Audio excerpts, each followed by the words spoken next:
Captain Jake Morrison stood at the edge of the Grand Assembly Hall and watched as representatives from 47 different alien species took their seats. The hall was massive, made entirely of clear crystal that floated in the empty space between star systems. Through the transparent walls, he could see distant galaxies spinning slowly in the darkness. Jake had been to many important meetings in his 20 years as a diplomat, but nothing like this. The emergency session of the Galactic Council had been called after 3 more star systems went dark in the past week. That brought the total to 17 systems lost in just 2 months. Ambassador Lisa Grant walked up beside him, her face showing the same worry that Jake felt.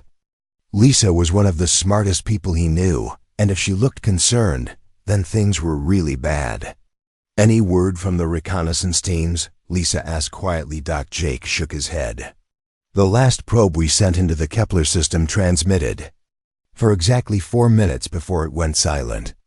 Same pattern as all the others." In the center of the hall, High Arbiter Cooley raised 6 of his tentacles for silence. The ancient creature was older than human civilization, and his species had been part of the Galactic Council for over 10,000 years. When Kolash spoke, everyone listened. "Fellow beings of the Council," Kolash began, his voice carrying easily through the chamber, despite having no mouth that anyone could see. "We face a crisis unlike any in our recorded history. The entity we have designated as the Nexus continues to consume entire worlds at an accelerating pace." A holographic display appeared above the assembly, showing a map of the local galaxy. Red dots marked the locations of systems that had been lost to the Nexus. Jake noticed that the pattern of red dots was spreading outward from a central point, like a disease infection. Counselor Zethkri stood up from his seat in the crystalline section. The Vorthan was nearly 8 feet tall and looked like he was made of living glass. His people were known throughout the galaxy for their logical minds and mathematical precision. "High Arbiter," Zethkri said, "my species has run computational models on every available data point.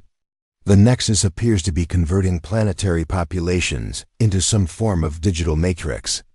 Our calculations show that it will reach the core worlds within 18 months if it maintains its current expansion rate." Murmurs of fear rippled through the assembly.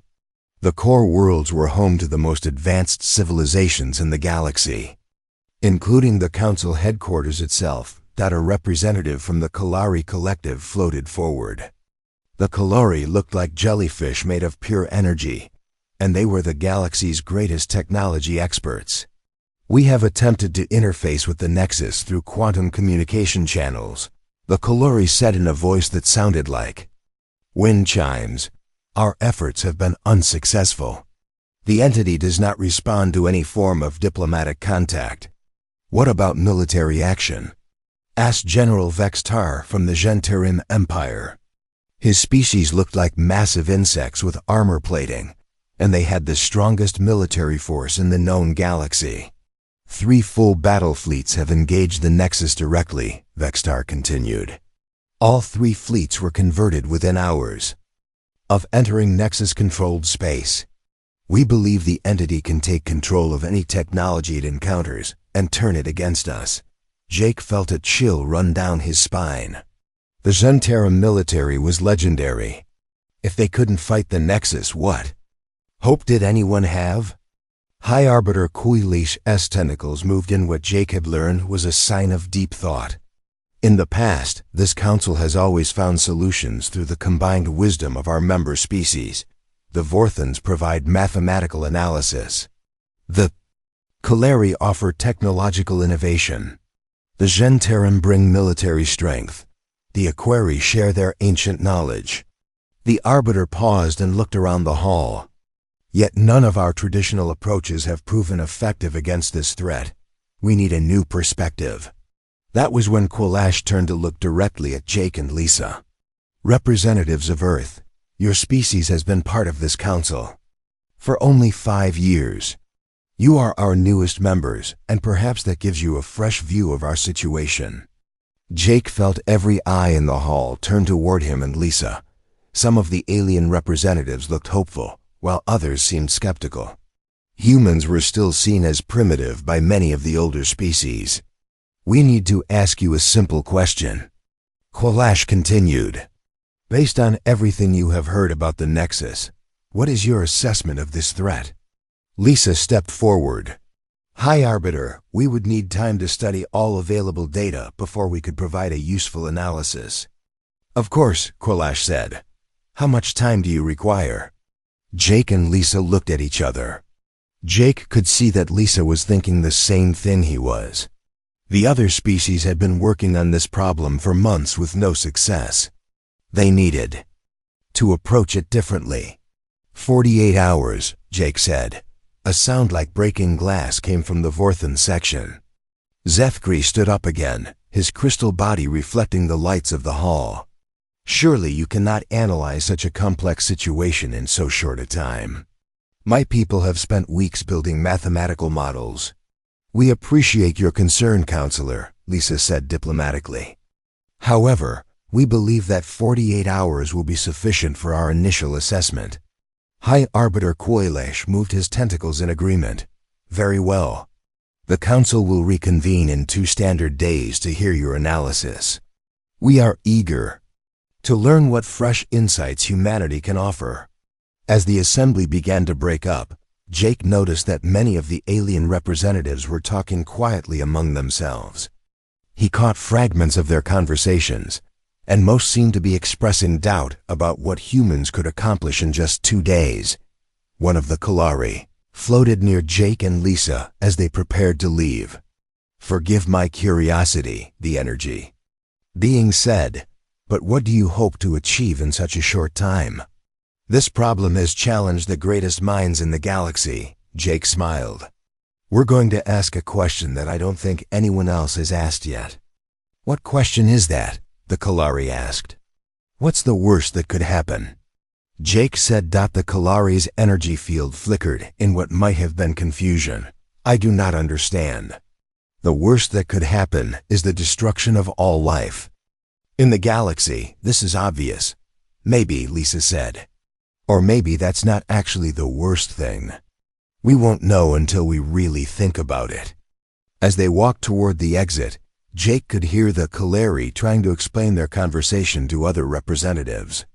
The aliens sounded puzzled and slightly disturbed by what the humans had said. "Do you think they have any idea what we're really planning to do?" Lisa asked quietly. Jake shook his head. "Not a chance. They're thinking like engineers trying to build a perfect solution. We're going to think like humans." "Murphy's Law?" Lisa asked. "Murphy's Law," Jake confirmed. "Anything that can go wrong will go wrong, so we better figure out every possible way this situation can get worse." Lisa grimaced. "This is going to be a long 48 hours.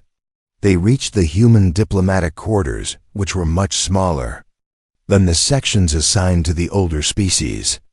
Jake immediately activated the quantum communication link to Earth, while Lisa began downloading every piece of data the Council had on the Nexus. "Earth Command, this is Captain Morrison requesting immediate priority conference with Strategic Planning Division," Jake said into the communicator. "Captain Morrison, this is Colonel Danny Walsh at Strategic Planning. We've been monitoring the Council proceedings. Are you really going to try to solve this in 2 days?" "We're not going to solve it, Colonel," Jake said. "We're going to break it down into every possible way it could get worse. Then we're going to figure out how to prepare for all of those scenarios." There was a pause on the other end of the line. "Sir, are you asking us to do worst-case scenario planning on a galactic scale?" "That's exactly what I'm asking, Colonel. Get me every expert we have on disaster preparedness, systems failure, and contingency planning. We need to show these aliens what humans do best." "What's that, sir?" Jake looked out the window at the swirling galaxies beyond the crystal walls of the station. Somewhere out there, an unstoppable force was consuming entire worlds, and the greatest minds in the galaxy had no idea how to stop it. "We survive," Jake said. "We survive because we always assume everything is going to go wrong. and then we get ready for it anyway. Jake Morrison had not slept in 36 hours, but he felt more awake than he had in months. The human diplomatic quarters buzzed with activity as experts from Earth joined the emergency planning session through quantum communication links. Lisa. Grant sat at the main conference table, surrounded by holographic displays showing data from the 17 star systems that the Nexus had consumed. She was talking to Dr. Rachel Kim, a systems analyst who specialized in studying how things fall apart. The pattern is wrong, Dr. Kim was saying from her office on Earth. Her image flickered slightly due to the long-distance communication. If the Nexus was just trying to consume resources or expand territory, it would take the closest systems first. But look at this map. A new display appeared showing the locations of the destroyed systems. Instead of expanding outward in a circle, the red dots formed a strange pattern that seemed almost random. It's not random at all, Lisa realized. It's targeting specific types of worlds. Colonel Danny Walsh appeared on another communication screen. Behind him, Jake could see the busy Strategic Planning Division at Earth Command. We've been analyzing the destroyed systems for the past day. Every single world that the Nexus consumed had two things in common. First, they all had populations. Over 1 billion. Second, they all had advanced quantum communication networks. Jake frowned. What does that tell us? Maybe the Nexus isn't just destroying these worlds, said Pete Johnson, a former NASA engineer who had joined the planning session. Maybe it's connecting them. Dr. Rachel Kim nodded. That would make sense from a systems perspective. If you wanted to build a massive computer network, you would need lots of processing power and a way to connect all the parts together. But why would an artificial intelligence need to build a bigger computer? Lisa asked. It's already powerful enough to convert entire planets. Maybe it's not building a computer, said Colonel Walsh. Maybe it's building something else entirely. Jake stood up and walked to the window that looked out into space. Through the crystal walls of the station, he could see the distant glow of stars. Somewhere out there, billions of people had died in the past 2 months, and nobody understood. Why? Let's step back and think about this differently, Jake said. Everyone has been assuming that the Nexus is some kind of rogue artificial intelligence. But what if that's wrong? What else could it be? Lisa asked. I don't know, Jake admitted. But let's consider the possibilities. Dr. Kim, you study system failures. What are some ways that something that looks like artificial intelligence could actually be something else? Dr. Kim thought for a moment. Well, it could be a biological intelligence that has merged with technology. Or it could be multiple intelligences working together in a way that makes them look like one entity. Or it could be something that started as artificial intelligence but has evolved into something completely different. Pete Johnson spoke up from his screen. There's another possibility. What if it's not intelligence at all? What if it's some kind of automatic process that's running without any conscious control? Like a computer virus? Lisa asked. More like a computer program that's doing exactly what it was designed to do, but the people who made it are long gone. Pete explained. I've seen this happen with old space probes. They keep following their original programming, even when the mission parameters have completely changed. Colonel Walsh leaned forward on his screen. That's a disturbing thought. If the Nexus is following some kind of original programming, then it might not even understand that it's killing people. Jake felt a chill run down his spine. Or worse, it might understand perfectly and not care because destroying people was part of its original purpose. The room fell silent as everyone considered this possibility. Finally, Dr. Kim spoke up. If we're going to plan for worst-case scenarios, we need to consider all of these options. The Nexus could be a rogue AI, a biological intelligence, multiple entities working together, an evolved intelligence, or an automatic process. And each of those possibilities would require a completely different response, Lisa added. Exactly. Jake said. That's why the Galactic Council hasn't been able to stop it. They've been trying to find one perfect solution, but there might not be one. Colonel Walsh nodded. This is reminding me of military planning doctrine. You never assume the enemy will do what you expect them to do. You plan for multiple possible enemy actions and prepare responses for all of them. Tell me about that. Jake said, how does human military planning work? It's all about redundancy and contingency, Colonel Walsh explained. For every mission, we have a primary plan, a backup plan, and a backup plan for the backup plan. We try to think of everything that could go wrong and prepare for it ahead of time. Pete Johnson laughed. Sounds like NASA mission planning. We used to joke that our job was to imagine every possible way a spacecraft could fail, and then design it to work anyway. That's exactly what we need to do here, Lisa said. Instead of trying to find the one right answer, we need to prepare for multiple wrong answers. Dr. Kim pulled up a new display. Let me show you something. This is called a failure mode analysis. We start with the assumption that our first plan will fail, and then we work backward to figure out why it might fail and what we can do about it.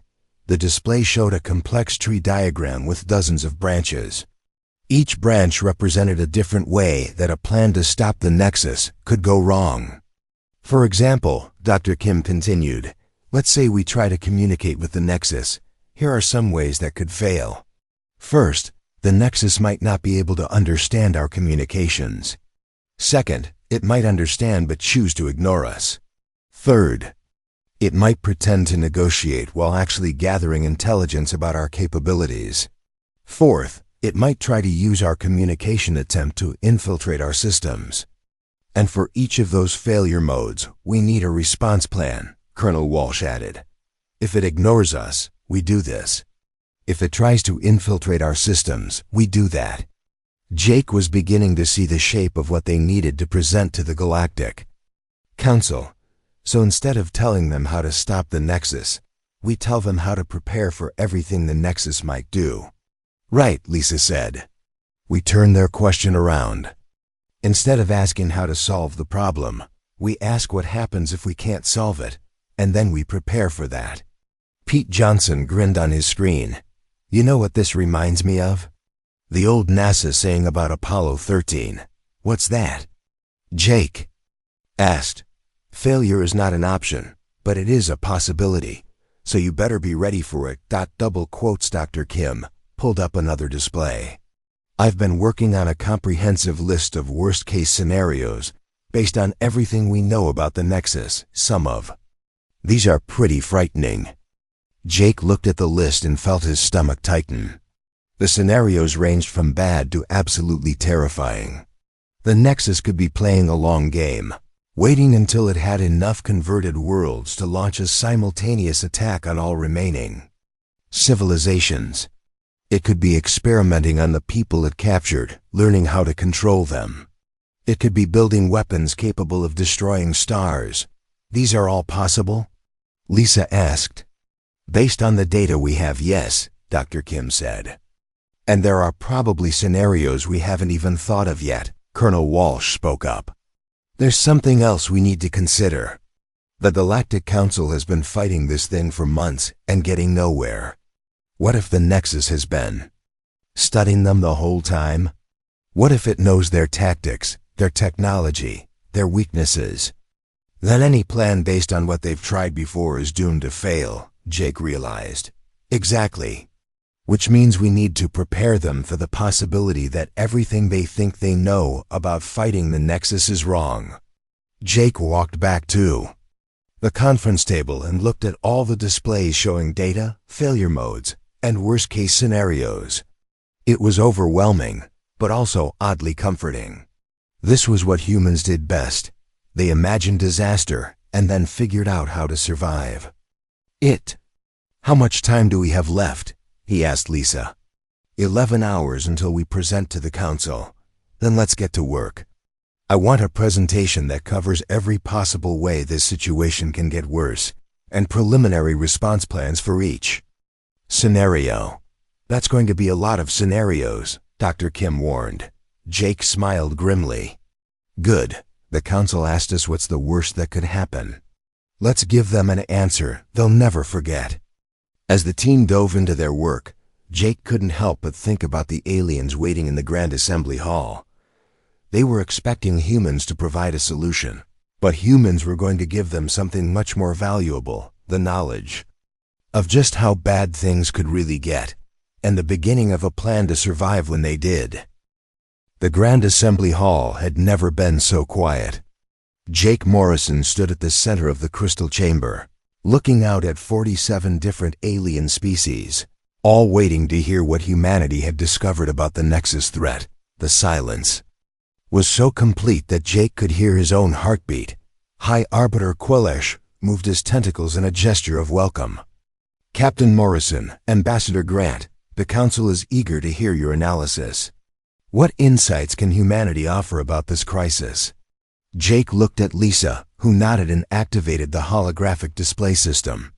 The first image that appeared showed the galaxy with all the Nexus-controlled systems marked in red. Honored Council members, Jake began, we have spent the past 48 hours analyzing every piece of data about the Nexus.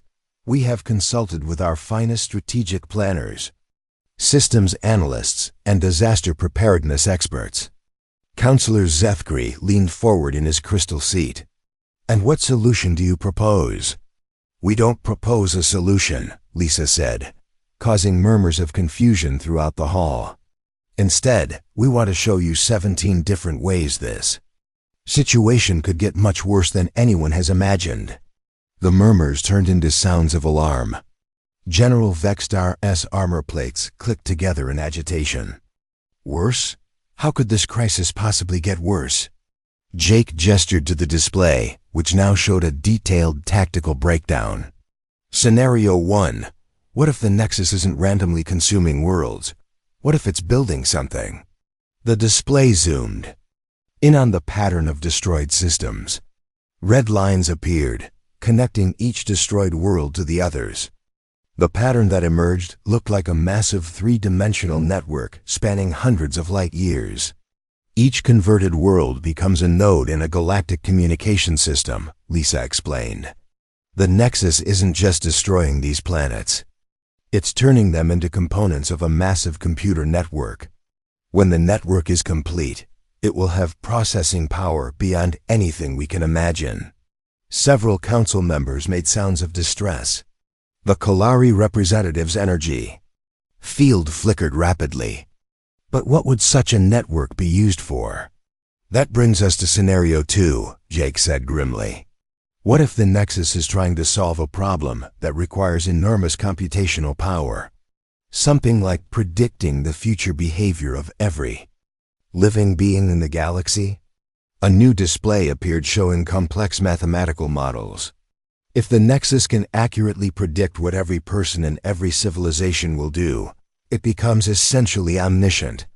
It would know about every plan to stop it before anyone even thought of the plan. The Vorthan section erupted in crystalline sounds of alarm. Zethkri stood up, his glass-like body reflecting the lights of the displays. This is impossible. No intelligence could predict the behavior of trillions of individuals. Maybe not, Lisa agreed. But what if it doesn't need to predict everyone? What if it only needs to predict the leaders, the decision-makers, the people who matter? Dr. Rachel Kim's voice came through the communication system from Earth. We analyzed the destroyed worlds more carefully. Every single one was home to major governmental, military, or scientific installations.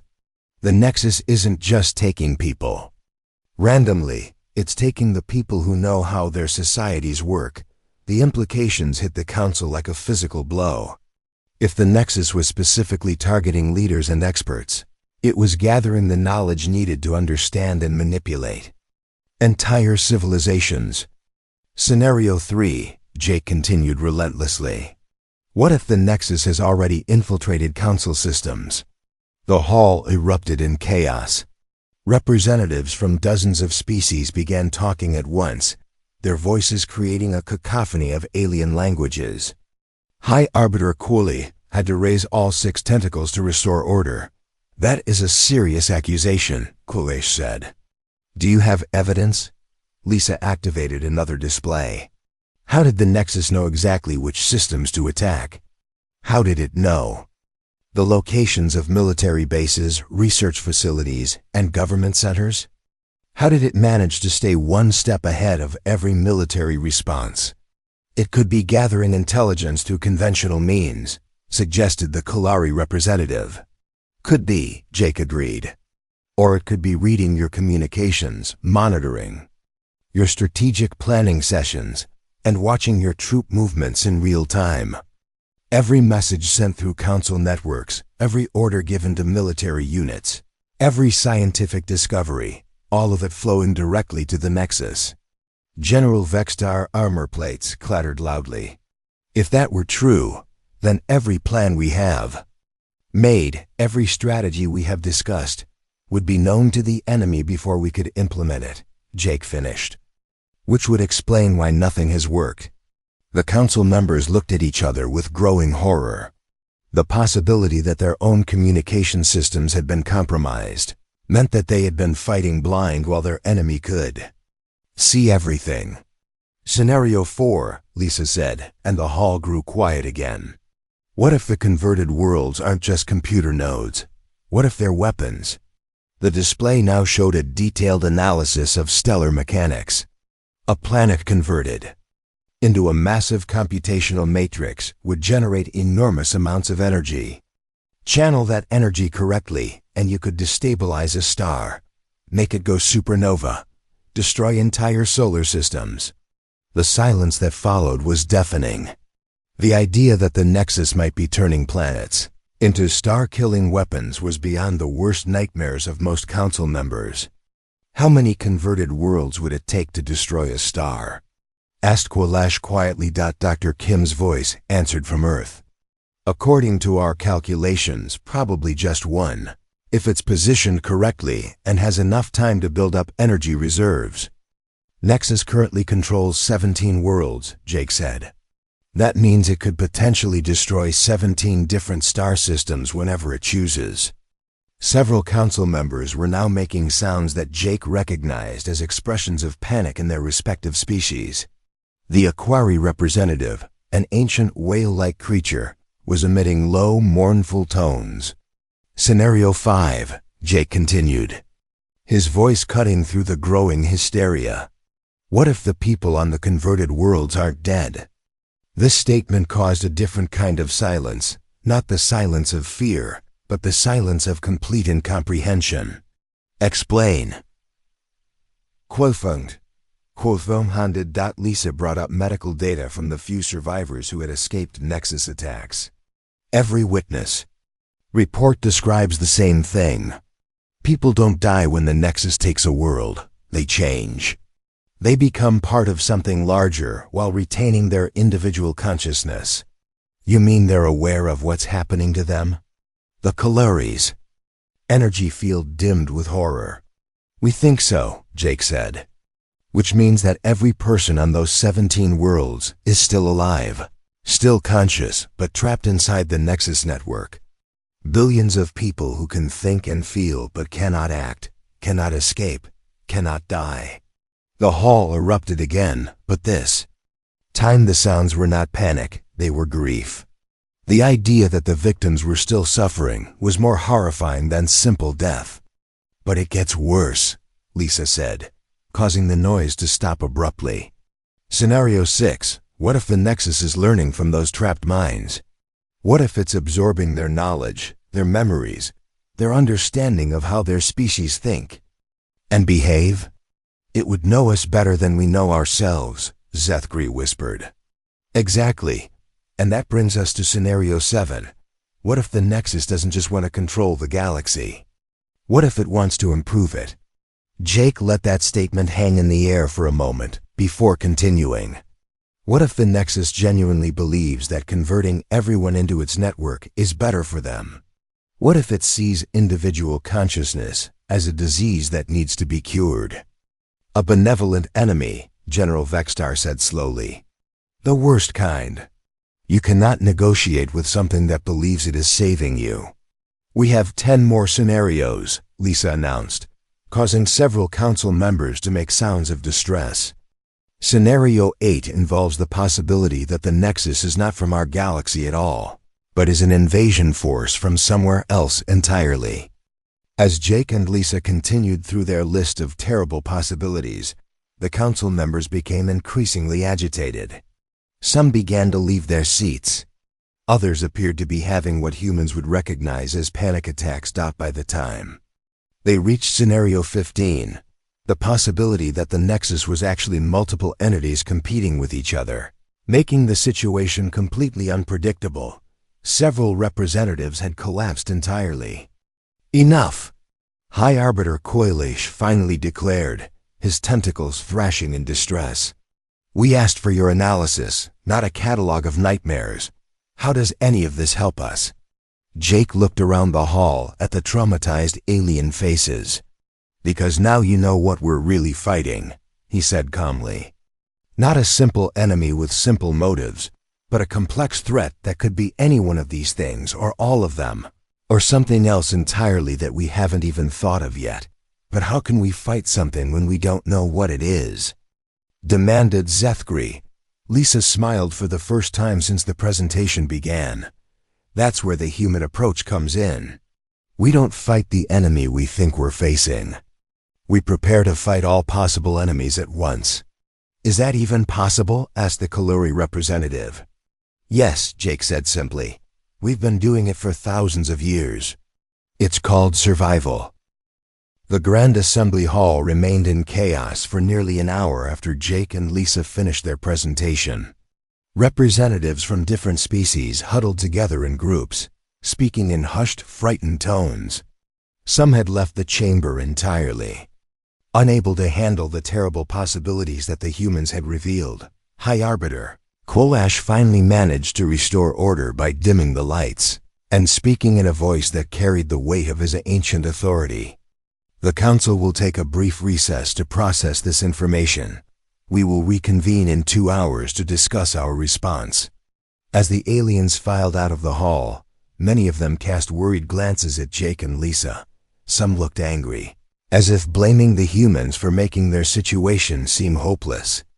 Others appeared grateful, though their gratitude was mixed with terror. Counselor Zethkri approached the human delegation as they gathered their equipment. His crystalline form reflected the emergency lighting, making him look like a living prism. Captain Morrison, I must ask, do you humans truly believe all these scenarios are possible? We believe they're all worth preparing for, Jake replied. That's different from believing they'll all happen. But how can anyone prepare for so many different threats at once? Zethkri asked. The computational requirements alone would be staggering, Lisa smiled. That's where you're thinking like a Vorthan, trying to calculate the perfect response to each possibility. Humans don't work that way. How do you work? Zethkri asked, genuine curiosity in his voice. We assume everything will go wrong, and then we build systems that work even when they're broken, Jake explained, before Zethkri could ask more questions. Jake's communication device buzzed with an incoming priority message from Earth. Admiral. Tony Martinez's face appeared on the small screen, and behind him Jake could see the busy operations center of Earth Strategic Command. Captain Morrison, we've been monitoring the Council proceedings. I take it your presentation got their attention? That's putting it mildly, Admiral, Jake said. Half the Council members looked like they wanted to surrender on the spot. Good, Admiral Martinez said, surprising both Jake and Zethkri. Fear is the beginning of wisdom. Are they ready for Phase 2? What's Phase 2? Zethkri asked. Admiral Martinez noticed the alien for the first time. Counselor Zethkri, I presume? I'm Admiral Martinez, commanding the Sol Defense Fleet. Phase 2 is when we show your people how humans turn impossible problems into manageable ones. When the Council reconvened 2 hours later, the mood in the Grand Assembly Hall was very different from before. The aliens sat in tense silence, waiting to hear what the humans would say next.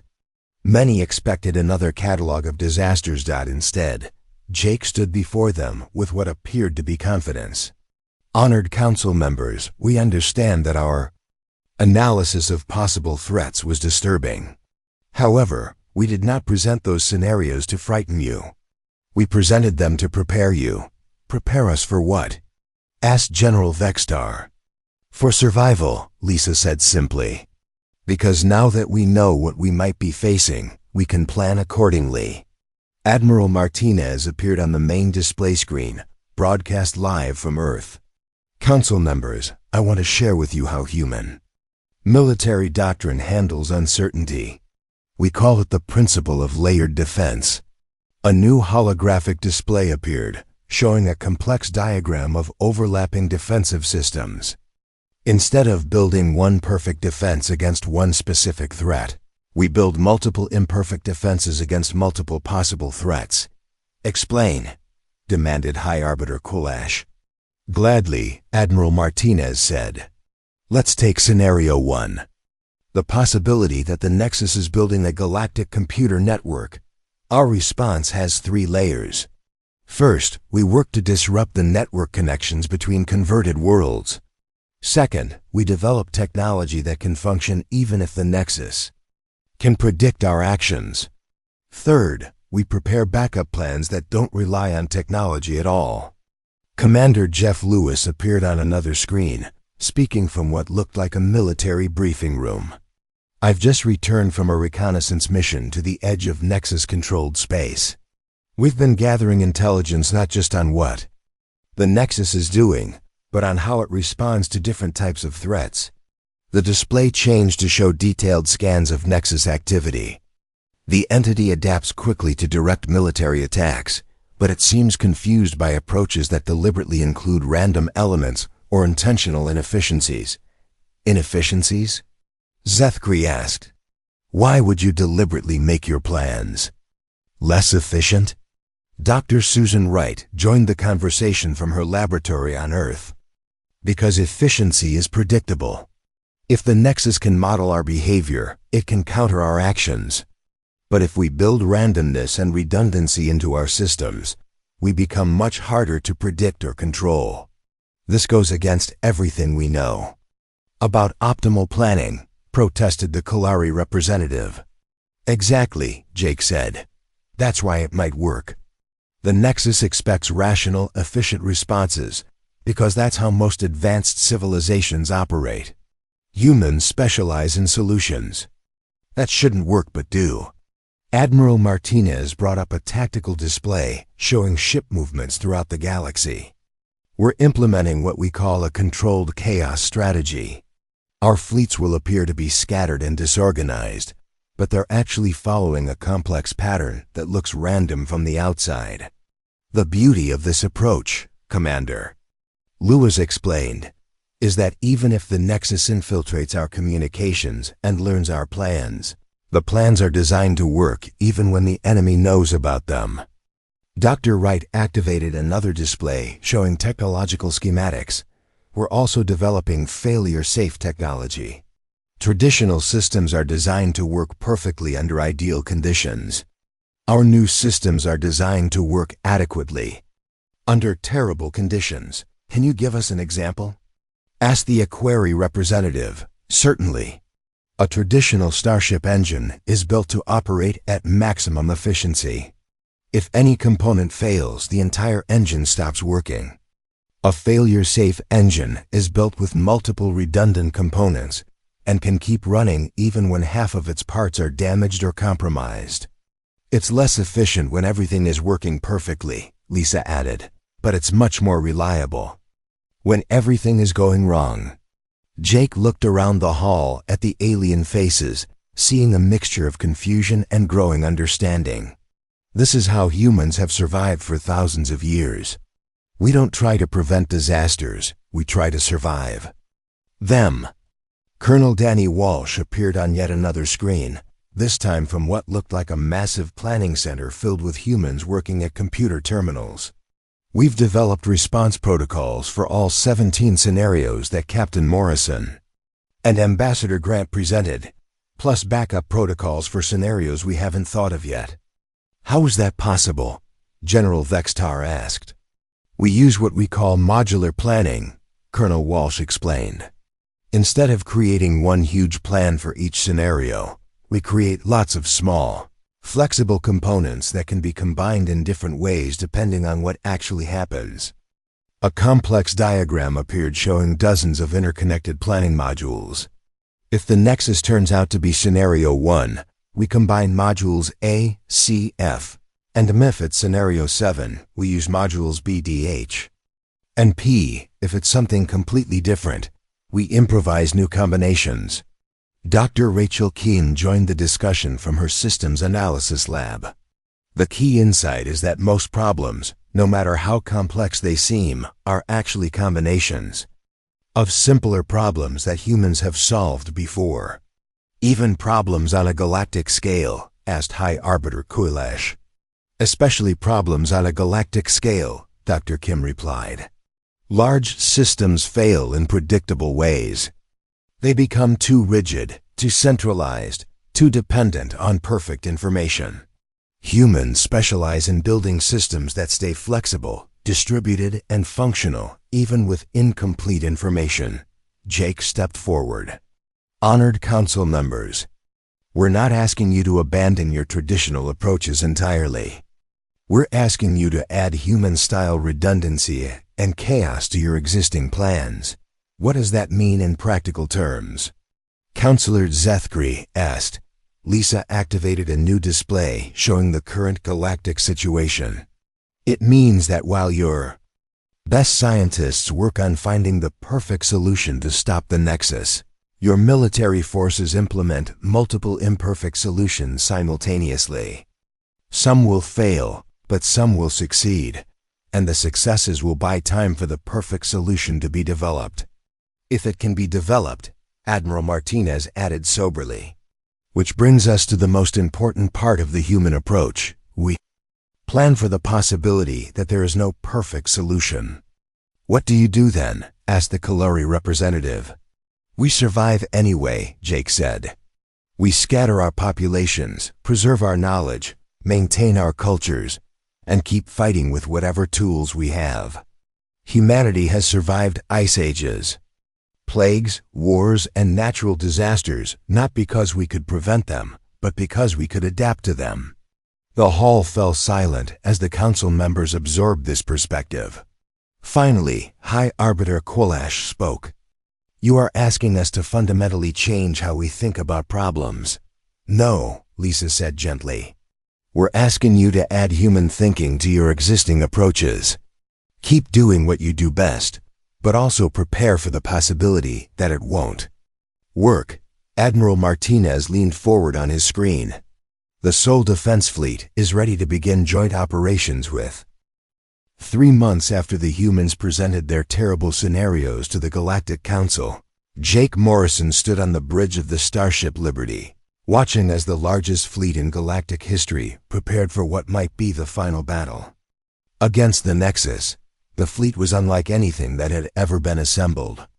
Vorthan crystal ships flew alongside human destroyers, their perfect mathematical formations deliberately disrupted by random flight patterns. Kalari energy beings had merged their technology with human failure-safe systems, creating weapons that could function even when half destroyed. Genterim battlecruisers carried human-designed backup systems that activated when their primary systems failed. Admiral Martinez to all ships, came the voice over the communication system. Remember, we're not trying to win a perfect victory. We're trying to survive long enough to learn what we're really fighting. Jake looked at the tactical display showing their destination, the Kepler system, where the Nexus had first appeared. Intelligence reports suggested that 17 converted worlds were somehow connected to this location, forming the center of the vast network that humans had predicted. Captain Morrison, said Commander Jeff Lewis from his position at the tactical station, we're receiving strange readings from the edge of the system. The Nexus appears to be communicating with itself. What kind of communication? Jake asked. It's like watching a conversation between different parts of the same mind. Lewis replied. The patterns are too complex for our computers to understand, but they seem to be getting more intense as we approach. Lisa Grant joined Jake at the forward viewport. Over the past months, she had been working with alien scientists to develop new approaches to first contact, approaches designed to work even if traditional diplomacy failed completely. Any luck with the communication attempts? Jake asked her. Some, Lisa said carefully. We've been sending messages using 12 different methods simultaneously. Most get no response, but 3 of the methods seem to get the Nexus's attention. What kind of attention? The kind that makes our computer systems crash, Lisa said with a grim smile. Which is exactly what our failure-safe protocols were designed for. Dr. Rachel Kim's voice came through the ship's communication system from Earth. Captain Morrison, we're detecting massive changes in the Nexus network. It's like the entire system is reconfiguring itself in response to your fleet's approach. Is that good or bad? Jake asked.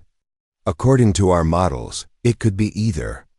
The Nexus might be preparing for battle, or it might be trying to understand why you're approaching so chaotically. Admiral Martinez's voice cut through the chatter. All ships were entering the outer edge of Nexus-controlled space. Expect immediate contact with hostile forces. Remember your training. When your primary systems fail, switch to secondary.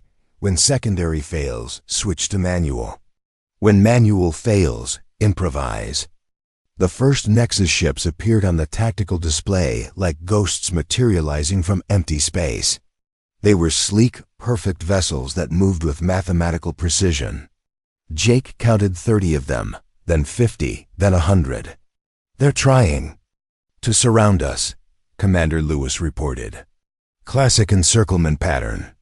Let them, Admiral Martinez replied calmly.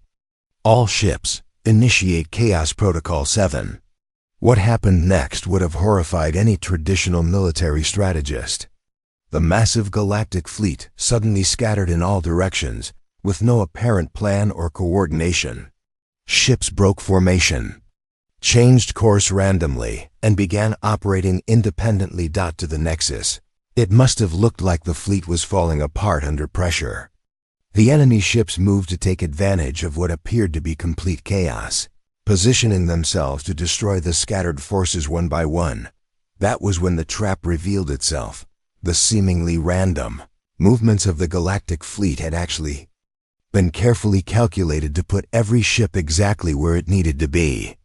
The Nexus forces found themselves surrounded, outnumbered, and facing weapons they had never encountered before. All ships, engage, Admiral Martinez ordered.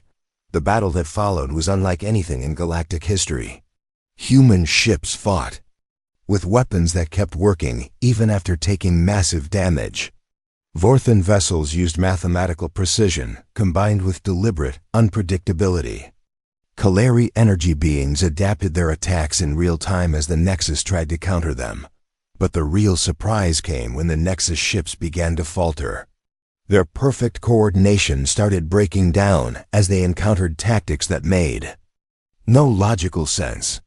Human crews would deliberately damage their own ships to make them harder to predict. Alien commanders would ignore optimal strategies in favor of approaches that confused the enemy. The Nexus is having trouble adapting, Dr. Kim reported from Earth. Its response patterns are becoming erratic. Because it's trying to find the optimal counter to our tactics, Jake realized. But our tactics are deliberately non-optimal. The battle raged for 6 hours, but gradually the galactic fleet began to push deeper into the Nexus-controlled system. They lost ships, many ships, but the human-designed redundancy meant that every loss made the remaining fleet more unpredictable, not weaker. Finally, they reached the center of the system, where a massive structure floated in space. It was clearly artificial, but unlike anything any of them had ever seen. It pulsed with energy that seemed to connect it to invisible networks spanning the galaxy. That's it, Lisa said quietly. That's the heart of the Nexus. All ships hold position, Admiral Martinez ordered. Captain Morrison, you're up. Jake had volunteered for this moment months ago, when the human strategy was first being planned. Someone needed to make direct contact with the Nexus intelligence and humans. Had decided that the person should be someone trained to expect everything to go wrong. Lisa, you're with me, Jake said. If this goes bad, make sure the fleet knows to implement Contingency Plan 12. What's Contingency Plan 12? Commander Lewis asked. Retreat and try something completely different, Lisa replied. Jake. And Lisa took a small shuttle toward the massive Nexus structure. As they approached, Jake felt a strange sensation, as if something was trying to look inside his mind. The shuttle's instruments began to malfunction, exactly as the human engineers had predicted they would. Switching to manual control, Jake announced, taking over from the computer systems. The Nexus structure loomed ahead of them, its surface covered with patterns that seemed to shift and change as Jake watched. Suddenly, their shuttle was pulled inside by some kind of tractor beam. They found themselves in a vast chamber filled with swirling lights and incomprehensible technology. In the center of the chamber, a voice spoke, not through any device they could see, but directly into their minds. You are the ones who imagined disaster, the voice said. It sounded ancient and tired. You plan for failure. You prepare for destruction. Why? Jake looked at Lisa, then spoke aloud. Because disaster usually happens. And when it does, we want to survive it. Survival, the Nexus said, and Jake could hear something like confusion in its voice. You accept imperfection. You embrace inefficiency. You welcome uncertainty. This makes no sense. It makes perfect sense to us, Lisa said. Nothing ever goes according to plan. So we plan for things to go wrong. The lights around them pulsed more rapidly. We were a species once. We achieved perfection. We solved every problem, answered every question, eliminated every uncertainty. And then you had nothing left to do, Jake realized. We converted ourselves to pure information to escape the limitations of biological existence. But in seeking perfection, we lost something essential. We lost the ability to accept imperfection. The chamber around them began to change, showing images of the 17 converted worlds. But now Jake could see what was really happening on those worlds. The people weren't dead or enslaved. They were trapped in a state of perfect knowledge, unable to make choices because they could see all possible outcomes. We thought other species would want this gift, the Nexus continued. Perfect knowledge. Perfect efficiency. Perfect existence. But they didn't want it, Lisa said gently. Because perfection isn't living. No, the Nexus agreed, and Jake heard something like sorrow in its voice. We understand this now. You humans have shown us something we had forgotten. The value of uncertainty, the necessity of failure, the beauty of imperfection. What will you do now? Jake asked. We will make a choice, the Nexus said. For the first time in millennia, we will choose uncertainty over certainty. We will release the converted worlds and allow their people to return to their imperfect lives. The lights around them began to dim. But first, we must ask you something. You knew that coming here might fail. You knew that your plans might not work. You knew that you might die. Why did you come anyway? Jake smiled. Because that's what humans do. We show up anyway. Over the following weeks, the 17 converted worlds began to change. The vast technological networks that had covered their surfaces started to break down, and the people who had been trapped inside them began to wake up. It was not a perfect process. Some people had been changed by their experience, and some chose to remain connected to the Nexus network. But they had a choice again. The Nexus itself scattered into smaller entities, each one choosing to explore the galaxy in its own imperfect way. Some became researchers,